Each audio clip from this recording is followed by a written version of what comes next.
Oh, hello. 2025, it's nearly gone. Leave the camera alone. I've got a cat down here. It's knocked the camera over several times. Come here, say hello. It's Spike. Spike, look up at the camera. Say hello. Hello, here we go. Here you go, bugger off. Yeah, tried to make this video a number of times, and between the cat knocking the camera over and me losing the thread and wandering off into tangents, it hasn't worked out very well. So I may do a live stream later.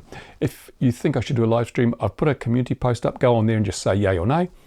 With a live stream, the chat should keep me more or less on target, on subject. But with these videos, I tend to ramble on, wander off, and before you know it, an hour's gone past, and I said nothing. It's just like now. See, doing it again. Anyway. What am I doing here? Well, it is that little tranquil gap between Christmas and New Year, that week or so when we get to look back at the year that's been and reflect on what we've done and look forward to the year ahead and anticipate with eagerness the joy and pleasures that are about to befall us. At least that's the theory. I'm not so sure anymore. The world is a very funny place right now. It's crazy. The older I get, the crazier the world becomes. Maybe it's me, I don't know. But there's so many things happening that make it very difficult to plan your future, to decide what you're going to do. And YouTube's the same. I mean, I've been doing this now, it'll be my 20th year this next year, my 20th year on the platform.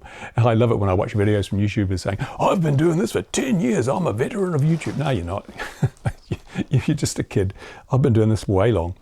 And I've got to say, it's never been harder to actually make a living off YouTube, except for those early years before they monetize stuff. But it's really getting difficult. And I've noticed a lot of creators now are just winding down. Some of the big creators shedding staff. They're getting rid of their producers and their editors and their sponsorship managers because there's just not the money there. It's just not there.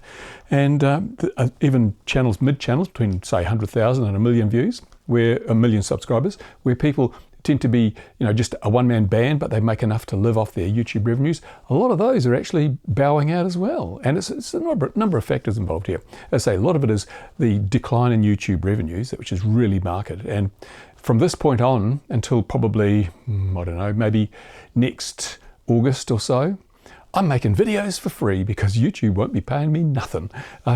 It's very seasonal. We had this lead up to Christmas. I tried to get as many interesting videos out as I could in November and December, but some worked, some didn't. But the money I've made in the last 2 months is not very much. I mean, I was really shocked at my November payment. It was abysmal. The payment in December for November was abysmal. It was hundreds of dollars. That's got to last me, in conjunction with the next payment, it's got to last me 6 months. It's not going to work. So again, I take this opportunity to thank the people who support my efforts on Patreon. It's only the Patreon that keeps me afloat right now, and I don't constantly beg, give me Patreon. And so as a result, my Patreon income is declining, like my YouTube income. I once said that, or thought to myself, I didn't say it, but I had an internal thought. When my Patreon revenue exceeds that of my YouTube advertising revenue, I'll ditch the advertising. And at one stage, I could have done that if it had, because there was enough just from Patreon alone to keep me afloat. And I'd love to have said, okay, guys, no more ads on the channel, woo. But now that the Patreon and the YouTube revenues have both dropped, I'm dependent on them both. Without one or both of them, I'm washed up, which is a bit of a shame, because I can see next year my efforts to try and protect and promote this hobby are going to be more important than ever. We've got such a lot of negative things working against the hobby now. It's unbelievable. We've got regulatory overreach. In the UK now, if you fly a drone that's over 100 grams with a camera, you've got to sit the theory exam, you've got to have your flyer ID, all that sort of crap. It's like you've got to go on the offenders list. It used to be 250 grams, sub 250. Now it's sub 100 is the only one if you've got a drone with a camera that you don't need to do all that. It's like regulators are increasingly marginalising the hobby into a little tiny area. You know, whether it's a physical area like free is in the USA, or whether it's a legal area like, you know, you've got to be flying really just tiny whoops if you don't want to have to sign up and hand over all your personal details. It's very worrying. It's because, as I mentioned in a previous video, you know, there are several steps to eliminating something. You know, first of all, you identify those involved. Secondly, you track them. Thirdly, you corral them. And fourthly, you delete them. We're already up to step number 3. The next step is deletion. And whether it's simply by making what we do illegal completely, or whether it's by cutting off the source of supply like they're doing in America, where no more imported drones or drone parts, it's, where do you go? Where do you go? Do I go back to skateboarding? I never was a skateboarder, but I know a lot of people who are in the hobby used to skateboard. Maybe that's where you end up having to go, but I'm sure they'll pass rules against that too, because I think the whole concept of having fun has now become somewhat controversial, and it must be stopped. It must be stopped. How dare people have fun? That's the impression I get anyway. It's like anything you want to do, you can't do, because if it's not taxable, they'll ban it. And if it is taxable, then they'll just put a huge tax on it, so only the rich can afford to do it. It's sad. I really miss the happy days when, as a child, when I grew up as a child, you could do almost anything. You know, there was no health and safety. I mean, it was just, if you want to do something, you took the risk on board, and if you got hurt, it's your own fault. These days, you've got to be wrapped in cotton wool. You're not allowed to do this, not allowed to do that. It's all illegal. It's all, you know, age-gated and everything. It's like, oh no, I don't know. Anyway, that's old man reminiscences, you know. You tend to do that. I noticed, as you get older, you spend a lot more time looking back at the past than you do looking towards the future. Do you know why that is? Well, because the road back to the past is a lot longer. It's a lot richer. It's got a lot more stuff. Every year that passes, that road in front of me gets shorter. And one day I'll reach the end of it. So it's generally more fun to look at the rich, long road than the short, inevitable road. So that's why old people do that. And I'm just an old person now. I'll be 73 soon. God, how'd that happen? Seems like only yesterday I was in my 20s and having a lot of fun. Legally, never mind. So yeah, back to YouTube. I will continue making videos. I've looked around, and as I say, a lot of the big channels shedding staff. A lot of the medium-sized creators are cutting back their production. Some are just giving up completely. So a lot of them are pivoting, shifting. I mean, if we look around, when was the last time you saw a video by Mr. Steele? He used to put one out every week. It was great. I loved his freestyle stuff. And Bot Grinder, the cornerstone of my YouTube viewing. Bot Grinder is now, the last video he made was about a card game he created. It had a FPV theme, but it was a card game. It's, people are getting burnt out. People are finding that there's not the revenues there to support their creative activities. And also YouTube itself is not what it used to be. It's Neil Mohan, the head of YouTube. He's all excited and keen because he says that AI is going to create a new generation of creators. People who will be able to make videos. Previously they couldn't. They didn't have the equipment, and they didn't have the skills to make videos. But with AI, they can do it. And they're going to lead the charge into the future. I think we've all seen those videos. We've all seen them. And their skills are, they get on the keyboard and go, make a video of a cat rescuing a baby from an airliner that's crashing. And there you go, bing. And they just do that 10 times a day, put the shorts up, and money. It's just, but do you really want to watch that? Well, actually, surprisingly, apparently a lot of people do. I saw a video the other day, a report. I think it was 45 billion views of AI slop just out of South Korea alone. People want to watch this stuff. It's entertaining, and it's a little bit addictive, I think, for a lot of people. You know, it's just fun, and it's mind rot. Brain rot, I think that's what they call it, brain rot. And people just get there and they just eyes glaze over and they just swipe. It's all shorts, of course, because that's the other thing. YouTube wants you to do shorts because you don't earn nearly so much money from shorts, but it's more monetizable to YouTube. So remember, bottom line of YouTube now is not publish yourself. It's make us more money. It's all about profit. Profit is the key driver. And we're entering an era now where YouTube's audience is at its maximum. It's peaked. It probably peaked during the lockdowns, but it's peaked. They can't get any more people to watch the videos because there just aren't any more people to watch. So if you want to make more profit, what do? You can't increase the size of your market. And also now we're getting some economic downturns, cost of living's going up and everything. So advertisers aren't spending as much money because people don't have as much money to spend when buying stuff. So the revenues are starting to fall, but they want more profit.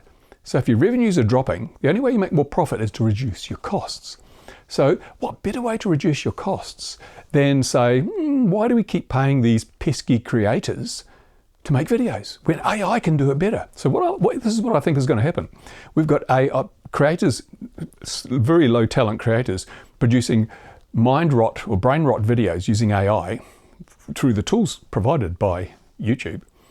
And so they type in, make a video of a kitten saving a baby from an airline crash, bing. And pretty soon, once YouTube has got enough information, enough data to see what's really popular and what's not, they will say, okay, creators, we don't need you anymore because we can get the AI to analyze the popular videos and just create various versions of those. So we don't even need someone typing on a keyboard. AI will do that. And at which stage, they don't need to pay any creators any revenue because it's all done by AI. So people like me, people like these new, don't you knock that camera over, people like me, people like the other keyboard warriors with their shorts, don't need them. And people are going to be happy. Oh, look, all these babies being saved every day on YouTube. It's fantastic. So, yeah, I think the writing is on the wall for YouTube as we knew it. And AI is the future, according to Neil Mohan. It is the future. They've got to use it to curate the content. They've got to use it to moderate the content. And now they're going to use it to make the content. So, yeah, YouTube's glory days are gone.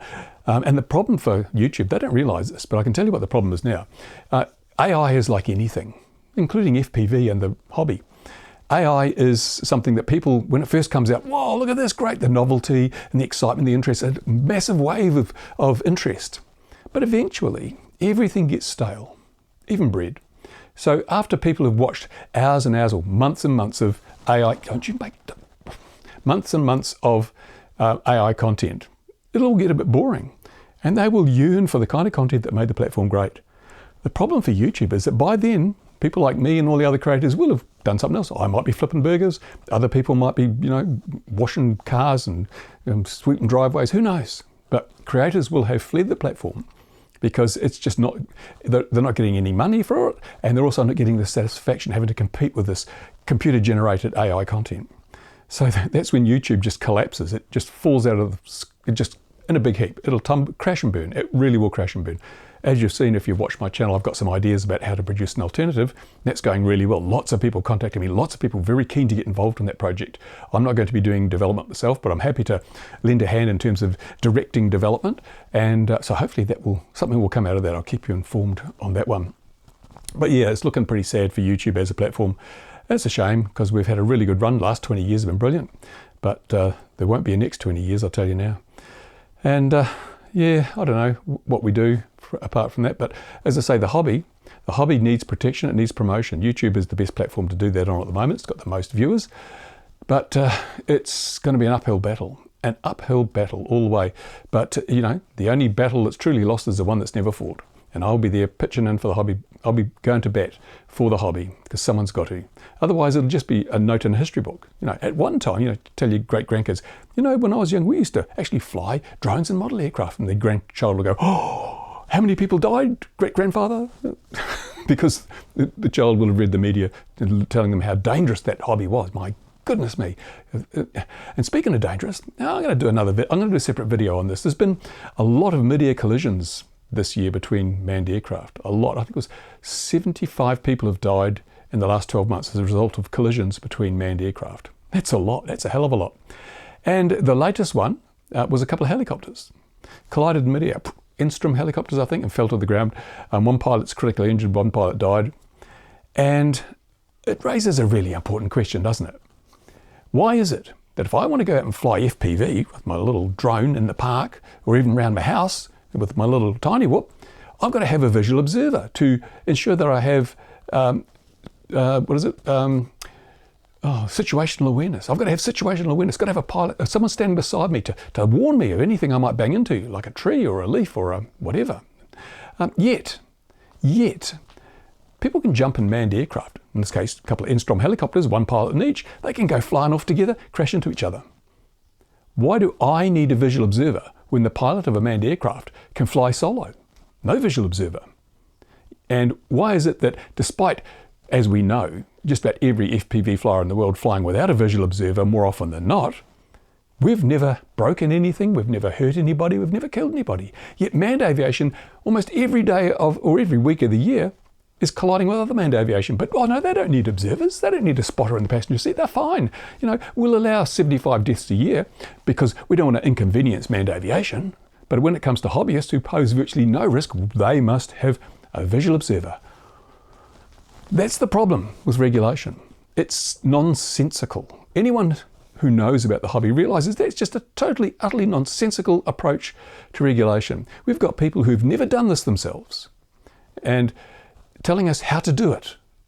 They're saying, we know better than you. You might have hundreds or thousands of hours of FPV experience, but we know you must always have a visual observer if you want to stay safe. Rubbish. And that kind of arrogance and contempt for common sense is what drives people away from following regulation. And I'm being attacked. Hey, look, mate, go and rescue a baby from an airplane crash, right? I don't know what we do about that. But I mean, I want to do something about that. I'm going to start highlighting these ridiculous impositions on our freedoms, which have no basis in safety whatsoever, because we've proven time and time again, you can fly FPV without a visual observer in many, many occasions without compromising anybody's safety at all. But the regulators won't have a bean of it. No, our rules, got to follow our rules. So, yeah, anyway, it's getting into a rant now, isn't it? It's becoming a rant. But what are we now? Oh, we're already 16 minutes. I want to make it short. But yeah, I'll probably do a live stream where we can discuss a whole lot of this stuff and I can answer your questions and whatever. But in the meantime, I just thought I'd make this little video while that Christmas tree stays up all year actually, because I like Christmas. And why should it be limited to, just a few days every year? Why not have Christmas every day? And that's what I do. Got another tree here, which is our special Christmas tree, but that's our everyday Christmas tree. I'm crazy, I know. But yeah, I'm just waiting for the weather to fine up and warm up, and I'll get out and do some more flying again. And I will be back at the field, yes. And this is another thing. I'm left scratching my head here. Oh, splinters, never mind. I'm left, what's going on here? Because I know everyone's been saying, oh, you got to get back to the field and film the old gang, with Bob and Neil and Scott and all the others out there. You've got to film them. We love those videos. And I thought, okay, well, I'll put my neck on the line. I'll take one for the team. I'll go back next year and start filming and flying again, even though I have been forbidden. And we'll see what happens. So I made a video and said, look, I'm going back to the field. Now, I've got 200,000 subscribers on this channel. Guess how many people watched that video? Just not quite 3,000, which means, well, people have said one thing, but they don't seem that excited by the prospect of me doing what they want. By comparison, I do a video explaining how the US government's trying to shut down the hobby in the US, 130,000, 133,000. So it's like, if I want to make a living out of YouTube, I'm going to have a mix of the videos I want to make about the things that I enjoy and that bring me fun, the original reason I got onto YouTube. But I'm also going to have to throw in there some videos which are designed to attract viewers. And, it's annoying because I'd love to do it purely for the joy of it. But if I want to do it at all, I've got to attract people to watch the videos. And sometimes that's going to mean, because you've got to play the YouTube game, clickbaity stuff or topical stuff that may not be particularly interesting to my core audience. And that annoys me because I know if I do that, a lot of my core audience will drift away because I'm just going to be another one of those channels that's pivoted a bit, and people don't want that. So it's a real dilemma. I don't really know which way to go here. I don't know which way to go. And as you know, I have completely avoided sponsorships and affiliate schemes and mid-roll ads because I want to bring, I can't say quality, but less crap content than perhaps other channels. And so, yeah, generating the revenues is a difficult thing. I'm really going to have to look at that for the coming year because the last year I ran at a loss. I chewed up a lot of my savings in the last year because there just weren't the revenues there to cover the costs of living and doing what I do. So next year, it has to be different. I can't continue. I don't have the money to continue for another year. Even with the fantastic support of those people who have hung around on Patreon. I mean, a lot of people I say have gone and reduced their contributions. I understand that because cost of living, you've got to look after yourself and your own families first. You can't, prop up this old grey-haired, used to be grey-haired, now bald, guy who just makes videos about the hobby and tries to protect it. Yeah. So where things go in 2026, it's really unknown.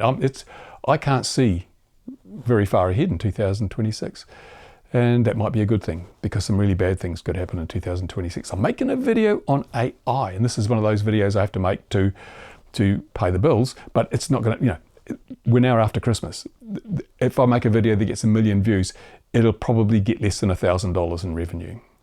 It will get less than $1,000 based on things. So, and considering most of my videos are going to get about 10,000 views, that's like about $8, $9 in revenue. Because one of the other difficulties is, this is a niche. This is a niche sector of the thing. There's not a lot of people fly model aircraft or are interested enough in drones to watch videos about them.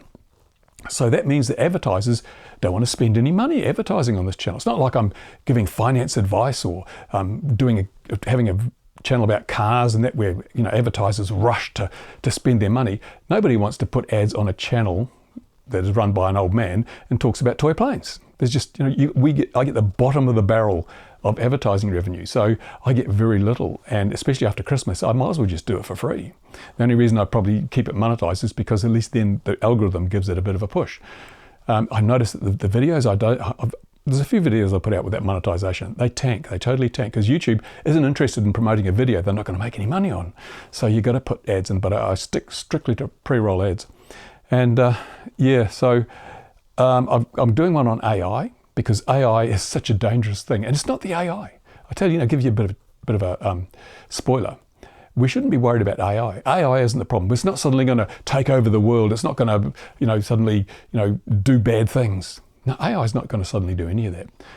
The real risk from AI, and it's not a risk of the bubble bursting. In fact, there's a risk that the bubble won't burst. That's the real risk.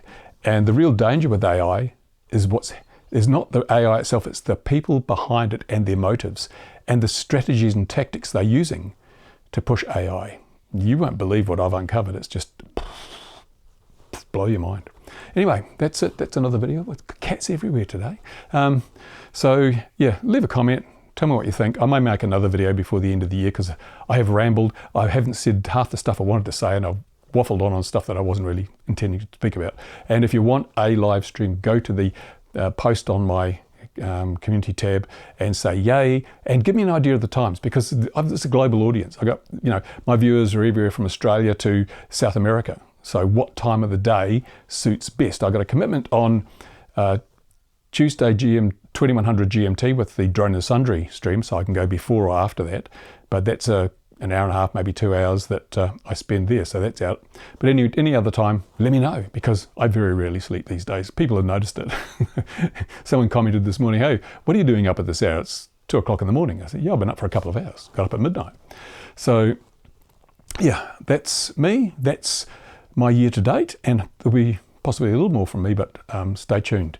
And I'm rambling, and it's 22 minutes and 16 seconds, but you will note no mid-roll ads. And this video was not brought to you by Squarespace, NordVPN, Ridge Wallet, or any of the other bogus companies that throw money at influencers. In fact, I think I should not be an influencer, I should be an influencer, and then I could go viral. Dad joke after Christmas. Terrible stuff. Anyway, thanks for watching, people. See you again soon. Bye. Say goodbye, Spike. Say goodbye. Goodbye. Now go and rescue a damn baby. A useless thing.